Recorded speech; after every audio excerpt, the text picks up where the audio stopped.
I sometimes ask myself, if I could go back in time in a time machine, say maybe 5 or 6 years, and I could look at myself today, would I see myself sat next to products like this and say, James, you are a fucking sellout. Oh no, can't monetize the video because I said the word fuck. We'll be all right. Two things I want to get into. First of all, being a sellout, and two, why I actually had to apologize to Chris Williamson. One of the things that people hate me the most on social media is someone called a grifter. And when asked what a grifter actually is, it is someone that doesn't use the very thing that they promote or sell. And although I have problems with a lot of products that Chris Williamson is involved with, like AG1, he annoyingly still drinks it every single day. So therefore, I do not have the ability to call him a grifter. Then when we come to the word sellout, me personally, I think you're a sellout if you promote other people's shit for money. Someone goes, oh, here's 10 grand. Talk about the moisturizer that you don't use. And you're there, oh yeah, this moisturizer's done amazing things. And then you're a piece of shit. And to this day, I've never done a paid post. Up until recently, I had the virtue of being able to say to people, every penny I've made has come through education because I have the fitness training app, I do the talks, I've written the books, but this year or last year, that changed with the arrival of New Tonic. And some of the comments on social media have gone pretty shit, quite bitter, and people are saying you're a sellout. So to answer the question of if I could go back in time, would I consider myself a sellout? The answer is, I don't know. But the last video I did got the crypto bros very angry when I was trying to say that I didn't think that crypto was a great form of investment. And I said to people, I think it's very important that you maybe look to invest in something like building an audience, which doesn't have to be massive. You don't have to have millions of followers to do well in life. For most of you, if you could have 100 clients, you'd be laughing. And with a 1% follow rate, that means you only need 10,000 followers. You might have to check my maths on that. It's not my strong point. But the thing I want to back up is this. Content creation for me, and hopefully you, is such a powerful tool because we get to manipulate the market. So whereas some of you crypto bros may get online and go, oh my God, XRP's gone up, buy XRP, sell Solana, Bitcoin to the moon, diamond hands, whatever it is, your influence on that is quite difficult unless you just convert other people to buy and invest in the coin. I don't know. Then for those of you that invest into ETFs and the SP 500, which I personally think are great, you kind of just have to sit back and it's, how's your investment? Oh yeah, I'm just going to wait 30 years and hopefully it will be good. Bringing a product to the market, similar to a piece of content, means that I can influence the market. Because if you think of my share portfolio as my social media account, with every piece of content I put forward, I'm hopefully positively influencing that share price. And that share price is how close someone is to potentially doing business with me, whether they need a workout plan from my app, whether they buy my book next time they're in an airport. But then there's volatility to this market. I have had takes that have not been great. For instance, in the pandemic, when the vaccine came out, a lot of the research that I was looking into gave me the stance of being pro-vaccine. I changed that over the years that came afterwards, but with the evidence in front of me, and I took a big L. And that definitely had a negative impact on my popularity or share price or whatever, because I had a bad take. So although you can positively impact things, you can also have a bad one.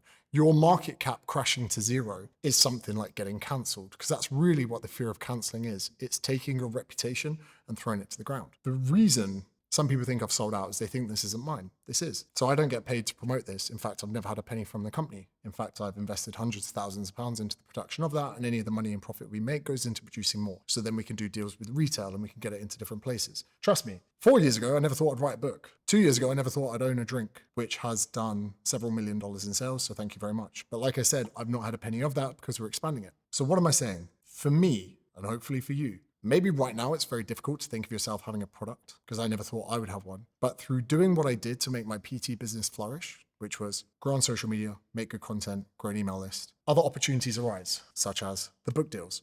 That came through at 300,000 followers, maybe 600,000 followers, and maybe 1 million followers. And I got the highest accolade on all 3 of those books. And it was probably only through proving to people that I could get people enough to trust me to buy a book that there was the confidence to start a project like starting your own drink. And again, this was tarnished by Logan Paul and KSI launching Prime, which probably didn't put them into the best PR circle of all time. Anyway, the reason this product excites me is because it is something that is influenceable. Again, many investments that we have, you just kind of have to sit back and hope that things go in a good direction.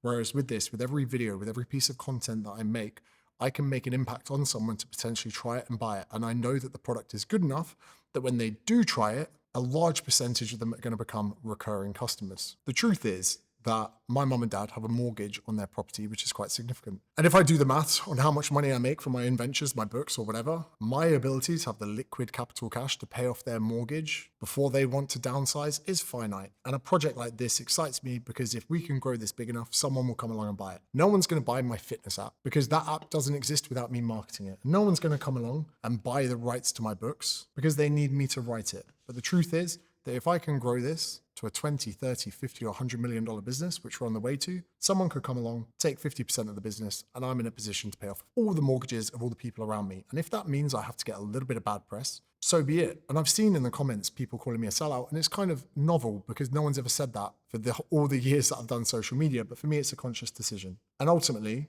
I think the majority of people that see this product and see what it is, they get it. They get that you would diversify it into other markets. They would appreciate that nootropics are still misunderstood. Most people don't even know they're supplements for the brain that can help you concentrate for longer. And this product hasn't even been released yet. But I'll tell you more about that when we release it. I've said this many times, and hopefully this could be a little pep talk that you can take with you. There is a really fine line between hating someone, being jealous of them and thinking they're a cock, and actually being inspired by what they do.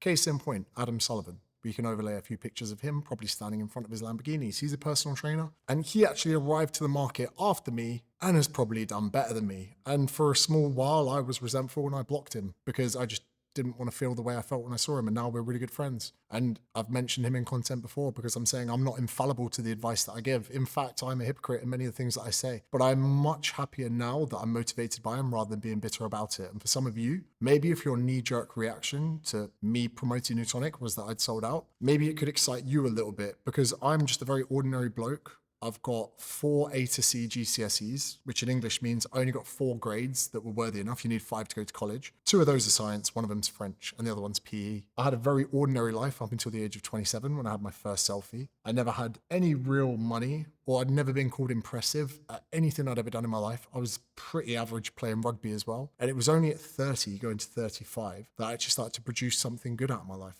So sitting here, and I'm going to flex, I have at least 4, depends how you look at them, 7-figure businesses. I'm either the luckiest bloke alive or I finally cracked the code in my mid-30s. And like I said, when it began, I was a PT using social media, just hoping that I wouldn't have to walk the floor to get clients. Then social media kind of took off and I was like, wow, I can post videos and get clients that come through. Then I was like, wow, HarperCollins are paying me hundreds of thousands of pounds to write books. Wow, I'm now creating events off the back of books. Wow, I've now done so much within my own business that I can leverage launching a brand to 7 figures in 6 months. Wow. And now that I've done so much within my own business, let me put this straight, a fucking idiot that's just spoken to camera for 10 years, that I'm now in a position to help small businesses grow their business and brand on social media. So to those of you that thought I've sold out, fuck you. And to those of you that think, good on you, mate, I wouldn't mind doing something like that for myself. I wish you the best of luck, and I'm going to turn up on this fucking channel every time I can to try and help mold and motivate you to do the things you need to do. Because ultimately, I'm not even that great of a business coach. I'm not. And in my mentorship, sometimes someone makes a shit video and I say that's shit. I tell them what to do. They then post another one, and guess what? That one's pretty shit too. But I say, hey bro, I'm so happy you turned up again today because you could have taken the bad feedback I gave you yesterday and cried like a little bitch, but instead you turned back up and made another one. And I'm proud of you for that. And sometimes in life, all you need is a big brother like me to say, pull your fucking head out your ass and do that again better. And that's probably why that business is doing so well as well. If you haven't tried the product, you should. Not because it's great or whatever, because there's 2 outcomes to the reality of this situation. Either I'm a fucking sellout piece of shit, or this is actually really good and I've kind of stumbled across gold. And the only way you're going to find out is to try it. So I'll leave the normal links for the mentorship in the description, but also leave links for Newtonic. If you're in the UK and USA, you can get the drinks. Australia, don't want to get into it. TGA won't let us import it. Other story altogether.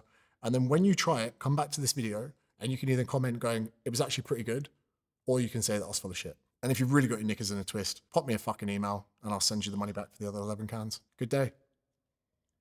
It's caffeine, all right? Oh, YouTube Pro put a video up there. They recommend you watch, so you should probably watch that as well. Bye-bye.